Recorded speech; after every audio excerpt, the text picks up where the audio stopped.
بسم اللہ الرحمن الرحیم۔ السلام علیکم۔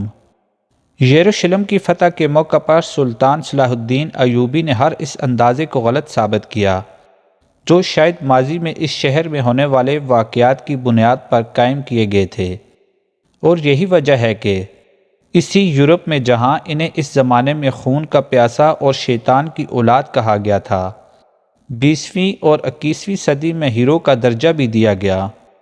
وہ 2 اکتوبر 1187 کی تاریخ اور جمعے کا دن تھا جب دنیا کے مذہبی دارالحکومت اور سب سے متنازع سمجھے جانے والے شہر یروشلم میں تقریباً 9 دہائیوں کے وقفے کے بعد سلطان صلاح الدین ایوبی کی قیادت میں ایک بار پھر مسلمانوں کی حکمرانی کا دور شروع ہوا تھا۔ شہر کی فصیلوں پر ایوبی پرچم لہرایا گیا تھا اور مذہبی مقامات سے مسیحیت کی علامات ہٹانے کا کام شروع کیا گیا تھا۔ ٹھیک 833 برس قبل 2 اکتوبر کی وہ رات شب معراج کی رات بھی تھی۔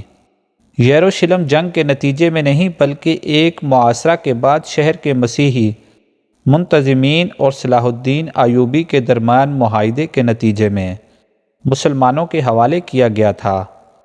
شہر کا ہر باسی معاہدے میں طے کی گئی رقم ادا کر کے آزادی سے کسی دوسرے مسیحی علاقے میں جا سکتا تھا۔ جو لوگ پہلے ہونے والے ممکنہ ظلم کا سوچ کر پریشان تھے، اب اس فکر میں تھے کہ اپنی آزادی خریدنے کے لیے پیسے کہاں سے لائیں۔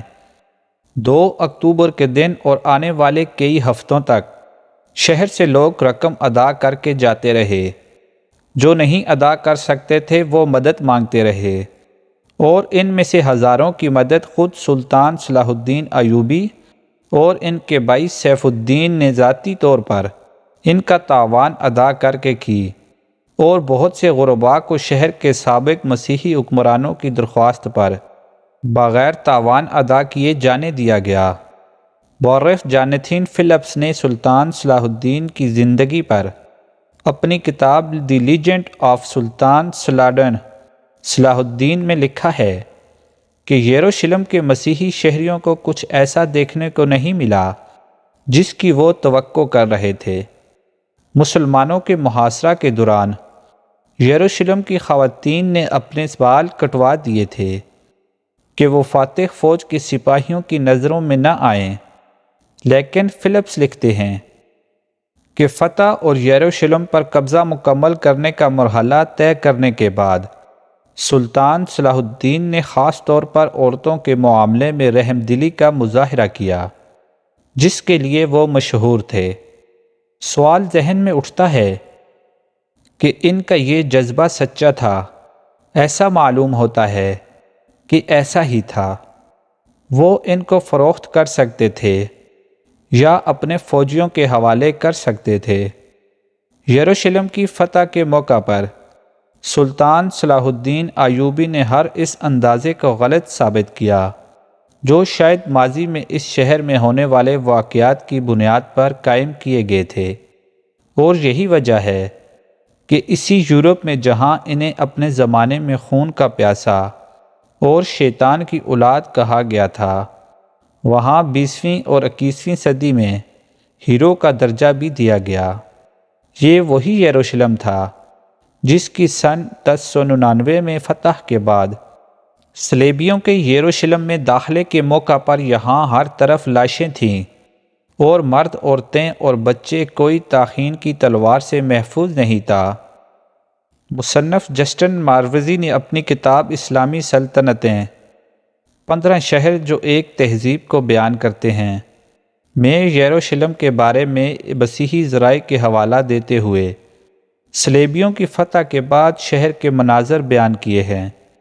انہوں نے صلیبیوں کے رویے کی مثال کے طور پر ان کے ایک عہدیدار کا بیان نقل کیا کہ کیا زبردست مناظر تھے جب ہماری فوجوں نے دشمن کے سر قلم کر دیے۔ کچھ کو زیادہ تکلیف دینے کے لیے آگ میں جھونکا گیا۔ گلیوں میں سروں، کٹے ہوئے پیروں اور ہاتھوں کے ڈھیر تھے۔ سلطان صلاح الدین ایوبی کا چیلنج یروشلم کی فتح پر ختم نہیں ہوا، بلکہ انہیں اندازہ تھا کہ اب مسیحی دنیا جس پر یروشلم جیسے مقدس شہر کے ہاتھ سے نکل جانے کی خبر بجلی بن کر گری ہوگی، اس کو واپس حاصل کرنے کی کوشش کرے گی۔ سن 1187 میں یروشلم کی فتح سے تیسری صلیبی جنگ میں اس کا کامیاب دفاع کا باب تقریباً 5 برسوں پر محیط ہے۔ وہ صلیبی جنگ جس میں مغربی یورپ کے بڑے بڑے بادشاہ خود شریک ہوئے اور یورپ بھر سے لوگوں کو جنگ میں شرکت پر مائل کرنے کے لیے سلطان کی بدترین سے بدترین شبیہ پیش کی گئی، لیکن جنگ کے لیے آنے والے نہ صرف یروشلم حاصل کرنے میں ناکام رہے بلکہ سلطان کی ایک مختلف تصویر لے کر واپس گئے، جو تمام تر پراپوگنڈے کے باوجود آج تک قائم ہے۔ اللہ تعالیٰ آپ پر اپنی رحمت نازل فرمائے، آمین۔